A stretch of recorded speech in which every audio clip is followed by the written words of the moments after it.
Global report برائے خوراک عدم تحفظ 2026 کے مطابق پاکستان ان 8 ممالک میں شامل ہے جہاں خوراک کی دستیابی کی صورتحال انتہائی خراب ہے۔ پاکستان میں تقریباً 1 کروڑ افراد اور اس کے علاوہ 10 لاکھ بھی شدید غذائی عدم تحفظ کا سامنا کر رہے ہیں۔ ان میں سے 93 لاکھ افراد کرائسس جبکہ 17 لاکھ افراد ایمرجنسی کی انتہائی صورتحال میں شامل ہیں، جو قحط سے ایک قدم پیچھے تصور کی جاتی ہے۔ آج پاکستان میں 70% آبادی ایک وقت کا کھانا کھاتی ہے۔ پاکستان کے شہروں اور دیہاتوں میں بجلی کی یہ صورتحال ہے کہ 15 سے 20 گھنٹے بجلی نہیں آتی۔ پانی کا تصور انتہائی محال ہو چکا ہے۔ پیٹرول کی یہ صورتحال ہے، اس قدر مہنگا کر دیا گیا ہے کہ لوگوں نے اپنی گاڑیاں بند کر دی ہیں، اب پیدل سفر کرنے پر مجبور ہیں۔ ناانصافی اور جبر کی یہ صورتحال ہے کہ چاروں طرف ایسا محسوس ہوتا ہے پاکستان میں کہ وہ کسی ملک میں نہیں بلکہ جہنم میں رہ رہے ہیں، اور دوسری طرف ایک اور پاکستان ہے جس میں کرپٹ سیاستدان، مرکز اور تینوں صوبوں کی حکومتیں، بیوروکریٹ، چھوٹے چھوٹے افسران، یہ الگ پاکستان ہے جہاں اس قدر لوٹ مار اور عیاشی مچی ہوئی ہے کہ جس کا تصور بھی محال ہے، جہاں گاڑی کے اور گھروں کے اے سی افراد نہ بیٹھنے کے باوجود وہ اے سی ایئر کنڈیشن چلتے رہتے ہیں، اس لیے کہ وہ سب مفت ہے، وہ سب آپ کے میرے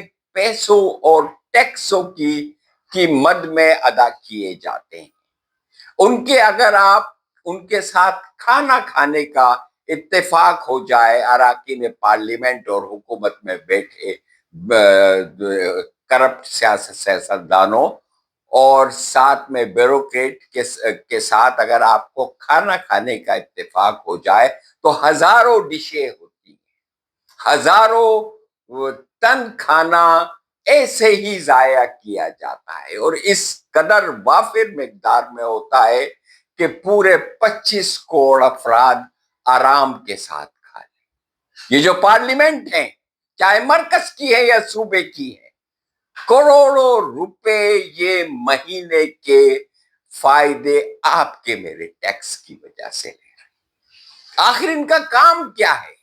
انہوں نے کون سے ایسے کارنامے ملک میں خوشحالی یا امن یا تحفظ یا عام لوگوں کے لیے کوئی ایک کام بتا دیں۔ ایک وزیر اعلیٰ ہے پنجاب، 11 ارب کا انہوں نے اپنا جہاز خریدا ہے اور خوب مزے کرتی پھر رہی ہیں۔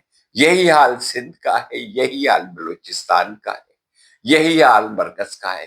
کسی کو عوام کی کوئی بھی پرواہ اور فکر نہیں۔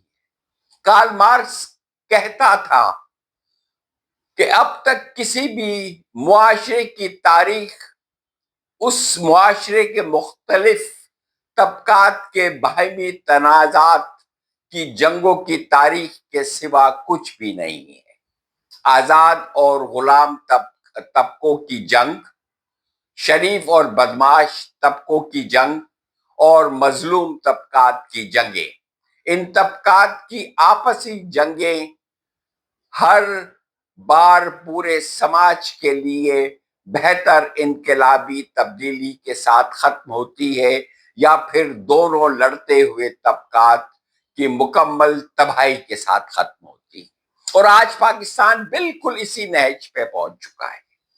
سوویت یونین جس کے پاس ہزاروں ایٹم بم تھے، جب وہ ٹوٹا یاد رکھیں سوویت یونین 2-3 بنیادی وجوہات کی بنیاد پہ ٹوٹا۔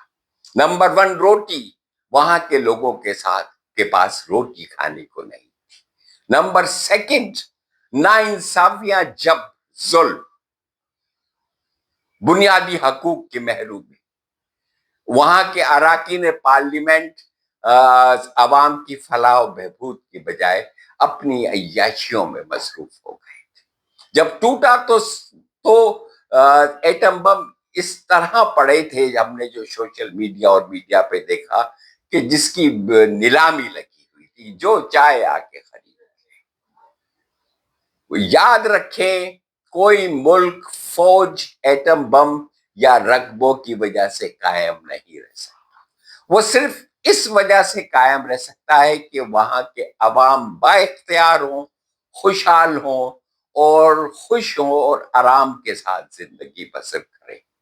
کروشیا کی منتخب صدر، جس نے ملک کے صدر کا عہدہ سنبھالنے کے بعد اپنا جیٹ طیارہ اور وزراء کے استعمال میں 39 لگژری گاڑیاں فروخت کر کے وزراء کو حکم جاری کیا کہ وہ اپنے علاقوں میں جائیں اور جا کر عوام کے مسائل حل کریں اور اپنے گھروں میں دفاتر کام کریں اور 24 گھنٹے کام کریں۔ یاد رہے یہ خاتون اعلیٰ تعلیم یافتہ کیمبرج یونیورسٹی کی فارغ التحصیل خاتون ہے۔ یہ ان کے گھر اور ان کے آفس کا فاصلہ 1.2 کلومیٹر ہے، جو یہ پیدل طے کرتی ہیں۔